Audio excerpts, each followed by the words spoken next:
Kemudian apakah kita terima telepon dulu nih Pak? Boleh, boleh. Mari kita terima saja dulu ya Pak ya. Halo, selamat sore. Halo. Assalamualaikum. Waalaikumsalam. Dengan Bapak siapa? Muhammad Riono Pak dari Malang. Iya, silakan Pak Riono. Pak Muhajir. Iya. Kalau saya mengamati dari kejadian-kejadian teroris itu, ancaman utama itu kan ke Amerika Pak. Iya. Apakah boleh saya mengambil kesimpulan bahwa yang melahirkan terorisme itu ya Amerika itu?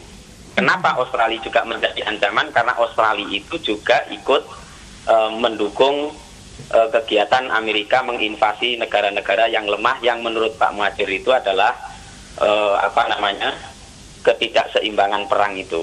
Saya kira itu Pak, makasih. Baik, terima kasih Pak Riono. Iya, kita sambung lagi Pak dari tadi pembicaraan kita tentang bagaimana teroris itu di Indonesia begitu mudah masuk dan juga bagaimana seharusnya menyikapi itu kalau kita hanya sebagai lintasan di sini. Saya rasa kerjasama internasional dalam kaitannya dengan memerangi terorisme itu mutlak dibutuhkan.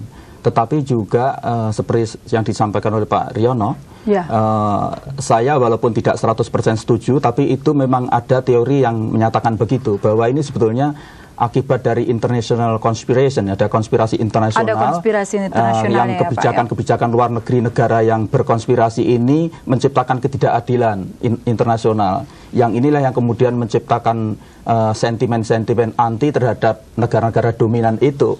Dan itu bisa dibaca sebetulnya teror-teror di Indonesia itu sasarannya pasti sekitar negara-negara yang sekarang dianggap sebagai biang dari terjadinya ketidakadilan internasional itu, ketidakadilan global itu. Tapi itu memang tidak sepenuhnya bisa benar gitu, karena ternyata pelaku-pelaku teror itu sering juga sasarannya itu menjadi ngawur gitu. Seperti kita lihat misalnya apa yang terjadi kemarin di depan kedutaan Australia itu sama sekali sulit untuk diterjemahkan atau diartikan bahwa itu menyerang negara-negara yang telah menciptakan ketidakadilan global itu. Wong korbannya itu sebagian besar adalah warga negara kita sendiri yang sama sekali tidak berdosa itu. Jadi makanya saya bilang bahwa sebetulnya terorisme itu sekarang adalah ideologi global, bukan ideologi domestik. Karena itulah sebetulnya solusinya juga tidak bisa menyelesaikan, misalnya Indonesia menyelesaikan sendiri gitu, tidak bisa. Itu harus ada kebijakan, perubahan kebijakan internasional yang membuat meredam potensi-potensi untuk melakukan teror itu bisa teratasi. Saya kira itu. Ya, kita terima lagi Pak. Telepon yang masuk ini nampaknya semakin menarik perbincangan kita. Halo, selamat sore. Halo. Ya, dengan Bapak siapa? Dengan Pak Muksin Sarjono, Surabaya. Silakan Pak Muksin. Begini, untuk Bapak Muhajir dan Mbak Ayu. Iya. Saya masyarakat kecil rakyat Indonesia ini sangat merasa menderita begitu mendengar bom meledak di mana-mana. Nah, sekarang itu kembali kepada hukuman yang telah dijatuhkan oleh pengadilan itu kayaknya terlalu ringan. Jadi terlalu ringan untuk perbuatan tersebut ya Pak ya? Begini Mbak Ayu, kalau ada istilah hutang nyawa mestinya kan harus dibayar dengan nyawa. Jadi katakanlah hukumannya ya yang harus setimpal sesuai dengan nyawa-nyawa yang tidak berdosa melayang. Dan kedua, saya lihat tayangan kemarin lusa itu di pengadilan Abu Bakar Ba'asyir ada anggota kepolisian sampai ditendang-tendang sama itu pendukungnya Abu Bakar Ba'asyir. Itu bagaimana? Ya, baik. Terima kasih Pak. Terima kasih. Assalamualaikum. Ya, dari Pak Muksin ada lagi. Halo, selamat sore. Halo. Halo. Selamat sore Bapak, dengan Bapak siapa? Selamat sore Bu. Ya, ini Pas Permen Bu. Ya, di mana Pak? Menurut pendapat saya kok begini Bu, apakah ini bukan Bu ya? Karena waktu itu kan Kapolri kan baru saja bilang bahwa keadaan aman.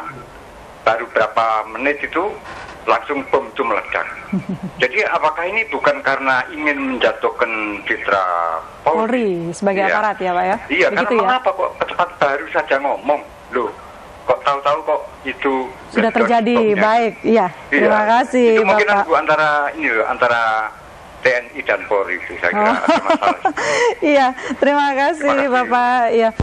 Ya, berturut-turut pemirsa kita sangat konsen sekali dengan pembicaraan kita. Silakan Bapak.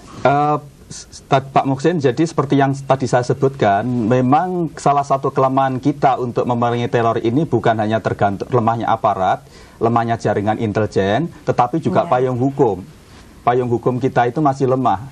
Seperti yang dikatakan Pak Muhsin tadi, Pak, sanksinya terlalu kecil. Betul, itu kan bagian dari payung hukum. Coba kalau itu misalnya kita ini polisi diberi kewenangan untuk menangkap siapa saja yang dicurigai kuat sebagai punya indikasi kuat sebagai pelaku teror gitu ya, itu mungkin bisa juga hukuman yang diberikan bisa seberat-beratnya mungkin bisa mengurangi. Karena itu tadi saya bilang bahwa ini bahkan yang ironis di Indonesia ini kan seorang orang yang sudah dijatuhi hukuman seumur hidup karena tersangkut tindakan teror bisa makan-makan bersama-sama dengan pejabat tinggi polisi di publik, yang itu tentu saja sangat ironis saya kira. Dan itulah contoh bagaimana penegakan di hukum Indonesia ini memang masih sangat payah ya. Kemudian kalau Pak Dai Bakhtiar ketika bicara tentang keamanan kemudian terjadi ledakan, saya kok lihat itu kok serba kebetulan saja. Serba kebetulan gitu ya. Dan lebih ironis lagi kan sebetulnya belum ada 1 bulan Polda Metro Jaya itu baru meresmikan Detasmen 88 anti teror. Berarti bukan adanya indikasi berseberangan pendapat dengan pihak-pihak lain ya Pak ya? Ya bisa saja orang menginterpretasikan itu, tapi menurut saya itu terlalu jauh. Gitu ya. Baik, kemudian Pak Muhadzir, kalau kita bicara tentang konspirasi internasional sendiri, apakah ini juga mengindikasikan adanya keinginan pengakuan dari pihak-pihak tertentu tentang keberadaan mereka di Republik ini? Saya rasa sebetulnya mereka-mereka yang melakukan aksi teror di Indonesia itu rata-rata memiliki pengalaman-pengalaman internasional. Mereka juga memiliki visi internasional. Mereka juga memiliki kemampuan untuk melakukan aksi perlawanan yang sering disebut teror itu karena dia memang sudah pernah mengalaminya di tempat lain. Gitu. Yang kemudian pengalaman itu ditularkan kepada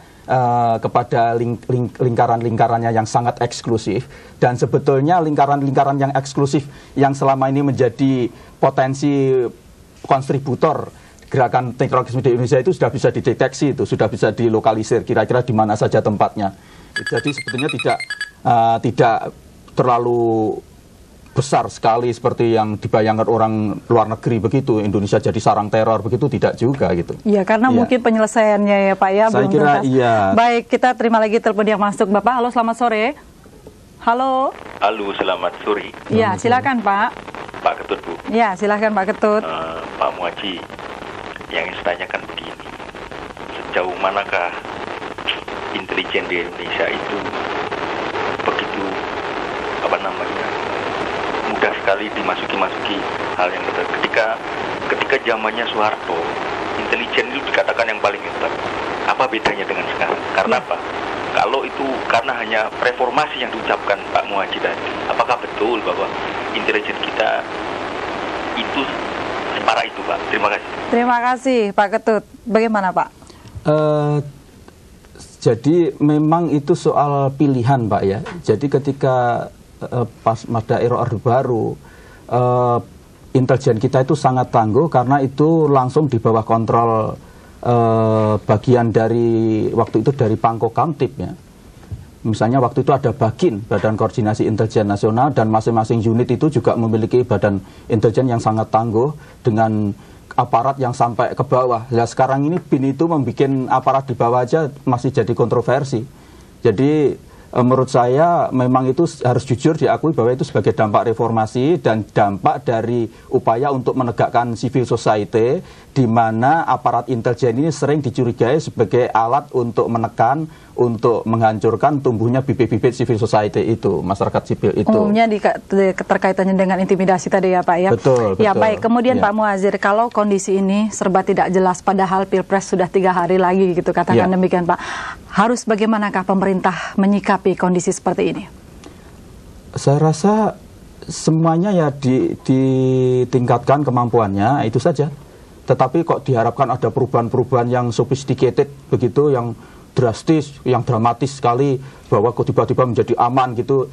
Ini saya khawatir bangsa Indonesia ini terlalu over ekspektasi, terlalu tinggi harapan terhadap akan adanya perubahan-perubahan yang luar biasa dalam kerangka pemilihan presiden ini. Saya tidak bermaksud menyebut siapa yang nanti yang terpilih, tapi sebaiknya justru rakyat Indonesia ini harus disiapkan untuk menerima realita apa adanya bahwa nanti pemilihan presiden ini, apapun hasilnya, sebetulnya juga tidak akan istimewa sekali untuk menawarkan perubahan-perubahan yang membuat Indonesia ini tiba-tiba menjadi negara yang aneh gitu ya, tidak seperti yang sekarang ini dalam arti yang lebih baik.